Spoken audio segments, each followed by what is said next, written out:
Amigos de Sucesos Internacional, tengan ustedes muy buenas tardes. Segundo programa de Tokio. Vamos a seguir recorriendo la capital japonesa, pero luego nos vamos a trasladar a un lugar maravilloso en medio de las montañas.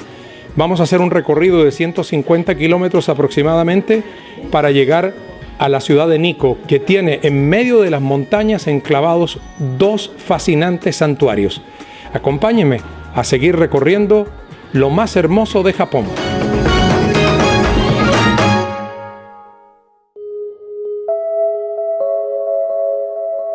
En el corazón de Tokio se encuentra el Palacio Imperial, residencia de la familia imperial japonesa y emplazamiento original del castillo de Edo, de los shogun, que dominaron Japón desde el año 1600 hasta 1867.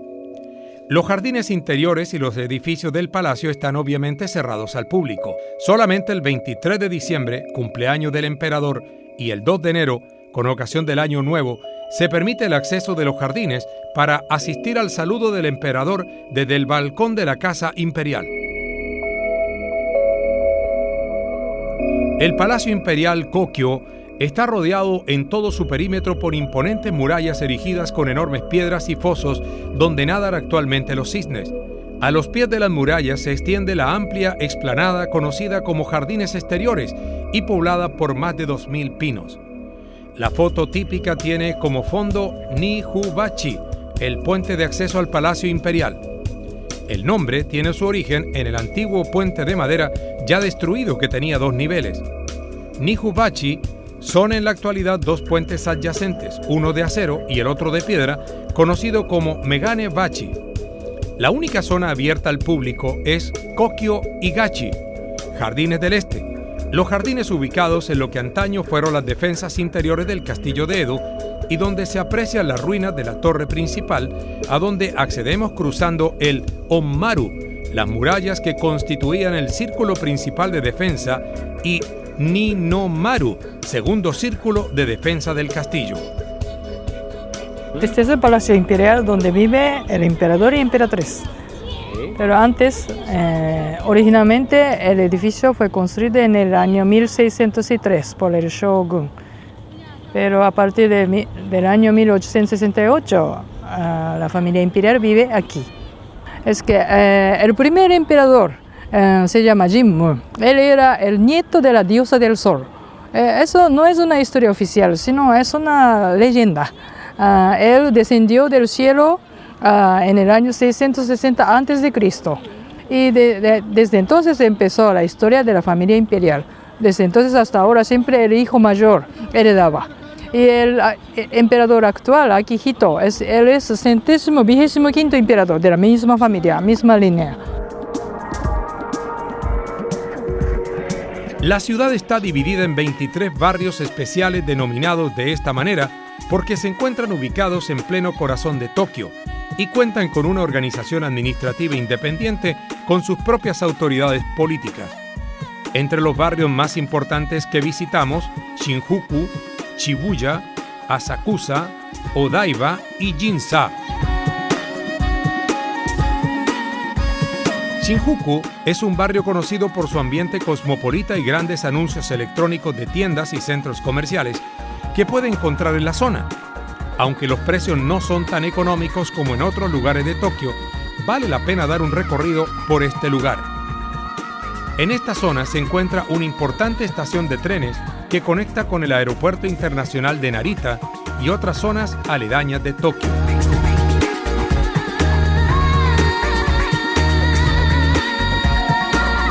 Shibuya es otro barrio comercial donde puede encontrar varias tiendas de moda, entre las que destaca el centro comercial Shibuya, que llama mucho la atención de los visitantes no solo por sus productos, sino por el llamativo atuendo de sus dependientes que visten de acuerdo a las últimas tendencias de la moda japonesa.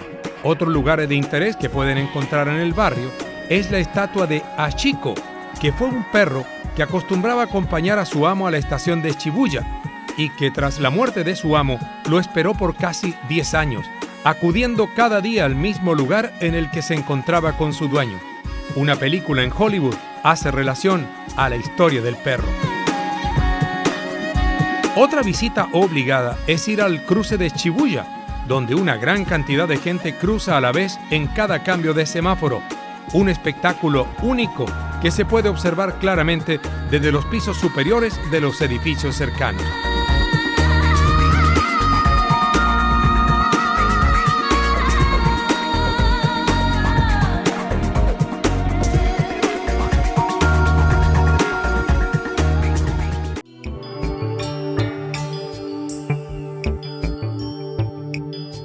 Asakusa es el barrio más tradicional de Tokio. En este lugar podrá encontrar el famoso templo budista Sensoji, antiguas casas tradicionales y casas de alojamiento llamadas ryokan, que ofrecen a los turistas la posibilidad de pasar la noche en una típica posada japonesa donde podrá descansar en un futón, cama tradicional japonesa, y utilizar trajes típicos como el kimono o yukata. Ginza es otro barrio importante, probablemente la zona más exclusiva y costosa de Tokio. El metro cuadrado se cotiza en 10 millones de yenes, algo así como 70.000 euros.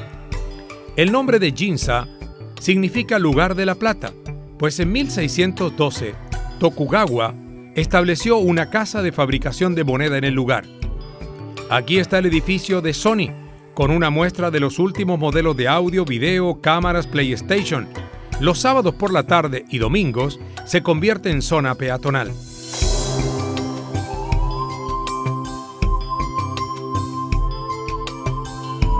¿Cómo no? En Ginza puede visitar toda la pléyade de grandes almacenes japoneses como Mitsukoshi, Takashimaya, Matsuya, Princeton, Hankyu y Seibu. Ginza es una de las zonas comerciales más prestigiosas de Tokio y su propio nombre se ha convertido en un sinónimo de compras. Hay otras 300 zonas comerciales en Japón que también se llaman Ginza. Odaiba es uno de los lugares más modernos de Tokio y sin duda uno de los más importantes debido a la gran cantidad de turistas que van a disfrutar de las hermosas vistas de la bahía de Tokio. Durante su recorrido por este lugar podrá encontrar una réplica de la Estatua de la Libertad y la Mega Web, una exposición de diferentes tipos de coches de la conocida marca Toyota. Esta torre se encuentra ubicada en Minato-ku, en Tokio. Su diseño se basó en la Torre Eiffel de París. Está pintada en blanco y rojo por regulaciones de aviación. Fue terminada el 14 de octubre de 1958 y fue abierta al público el 7 de diciembre del mismo año. Esta es la torre de metal más alta del mundo con una altura de 332,6 metros, 8,6 metros más que la Torre Eiffel, aunque no es tan conocida como la Torre Francesa. A pesar de su imponente tamaño, la Torre de Tokio pesa unas 4.000 toneladas, a diferencia de las 10.100 toneladas métricas de la Torre Eiffel. Esta torre es una de las principales atracciones turísticas de Tokio. Su función principal es como antena de transmisión de señales analógicas y desde 2003 transmite en digital para el área de Kanto. Es que Torre de Tokio tiene 333 metros de altura. Y está pintado en rojo y blanco para que sea llamativa para la seguridad de aviación.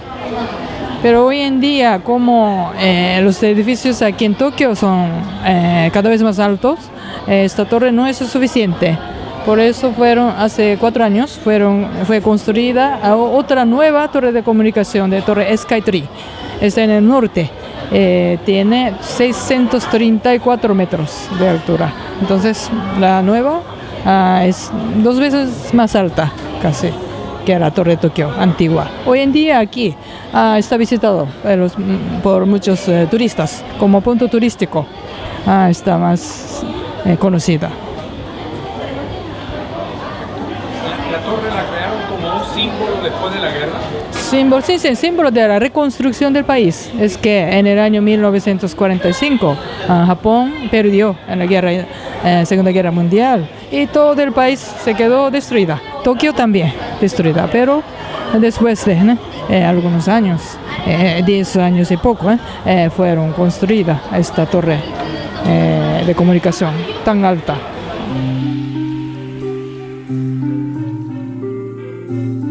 Nikko, a 2 horas en tren de Tokio, es al mismo tiempo una maravilla de belleza natural y un importante emplazamiento de obras maestras arquitectónicas de Japón. Forma parte del Patrimonio de la Humanidad de la UNESCO desde 1999. El santuario Tochogu, terminado en 1636 y dedicado al fundador del shogunato de los Tokugawa, es el punto de convergencia de la ciudad. La mayoría de los edificios de los santuarios, así como numerosos elementos, han sido catalogados como tesoros nacionales o valioso patrimonio cultural. La ciudad de Nikko es una ciudad no muy grande, un pueblo pequeño de 20.000 habitantes. Fue fundado en el siglo VII después de Cristo por un monje budista que se llama Shodo. Hoy en día es una ciudad, o sea, pueblo mundialmente conocida por causa de este complejo religioso de los edificios antiguos de santuarios y templos. Para llegar a Nikko se debe acceder a la parte alta de la montaña, unos 3.000 metros sobre el nivel del mar. Se requiere de un conductor cuidadoso y concentrado, toda vez que se deben enfrentar no menos de 30 cerradas curvas en medio de la montaña. Eso sí, en medio de una vegetación exuberante, aunque la neblina tienda a opacar su belleza. El puente Chin-kyo, o puente sagrado, se alza con gracia sobre el río Daija.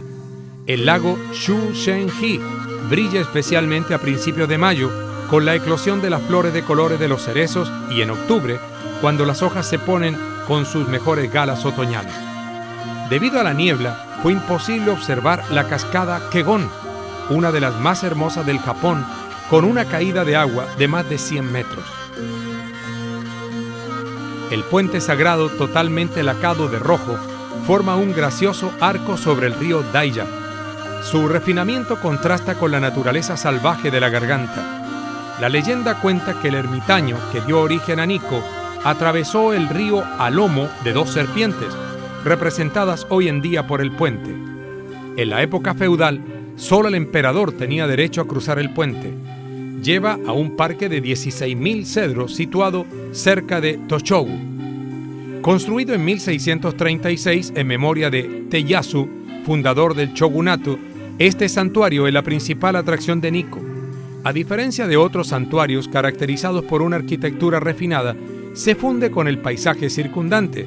Este santuario posee una exuberancia de colores, de detalles de hojas de oro y de esculturas de todo tipo. Este santuario se llama Toshogu, que fue construido en el año 1619, después de la muerte del gran shogun Tokugawa Ieyasu. En el shintoísmo se piensa que cuando una persona grande se muere, se transforma en un dios. Entonces aquí en este santuario la gente reza al alma o Dios, el alma o espíritu del fallecido shogun Tokugawa Ieyasu. Todos los edificios están llenos de decoraciones, esculturas de madera y pinturas, colorido, muy lujoso. Todo eso es para impresionar el prestigio, el poder, la riqueza del fallecido shogun.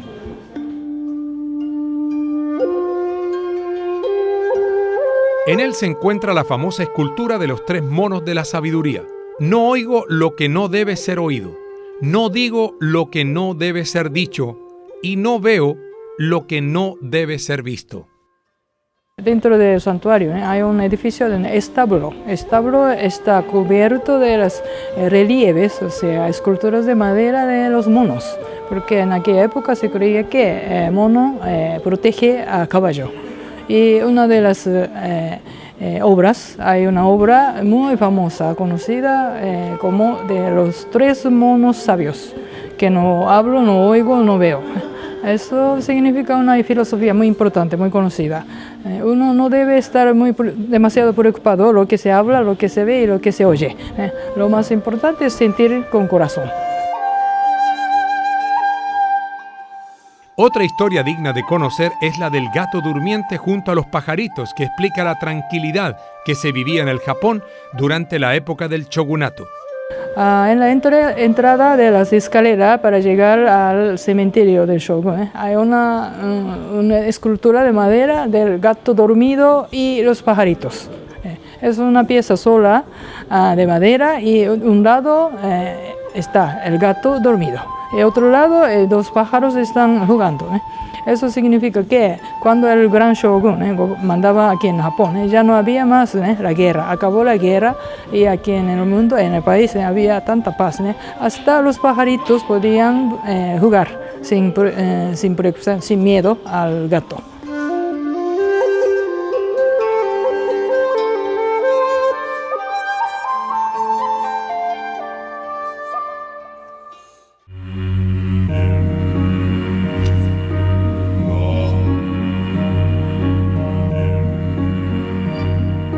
Shogun era un título japonés que designaba literalmente al comandante en jefe para la destrucción de los bárbaros.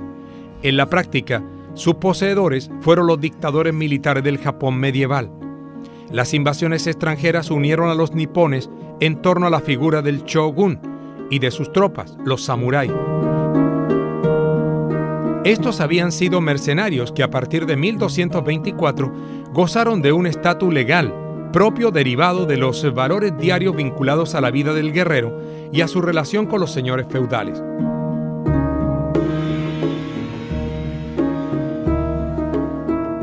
La gran moral de batalla exhibida por las tropas samurái durante la lucha contra la invasión de los mongoles, que consiguieron rechazar a pesar de su aparente inferioridad, glorificó la imagen de estos guerreros ante la población y permitió que los sucesivos shogunes conquistaran parcelas de poder frente a los aristócratas de la corte. El shogun se convirtió en el gobernante de facto, con un poder de una importancia similar o incluso superior a la autoridad nominal del emperador. Japón continuaría siendo un estado shogun hasta mediados del siglo XIX, cuando el emperador Meiji lanzó la revolución que lleva su nombre, basada en una serie de reformas para modernizar el país. El título de shogun apareció en la historia de Japón en el siglo VII, pero en aquella época el shogun era el jefe del ejército que servía a proteger al emperador. Pero con el tiempo, a partir del siglo XII, XIII, cada vez más poder el shogun empezó a tener. Entonces ya en el siglo XIII, XIV, quien mandaba era el shogun, no era el emperador. Pero aún así, siempre el emperador que nombraba al shogun. Pero en la realidad, en la época de guerra, una vez ocurre una guerra interna, uno de los señores feudales, el señor feudal que ganó en la guerra fue nombrado como un shogun y consiguió el poder como un dictador.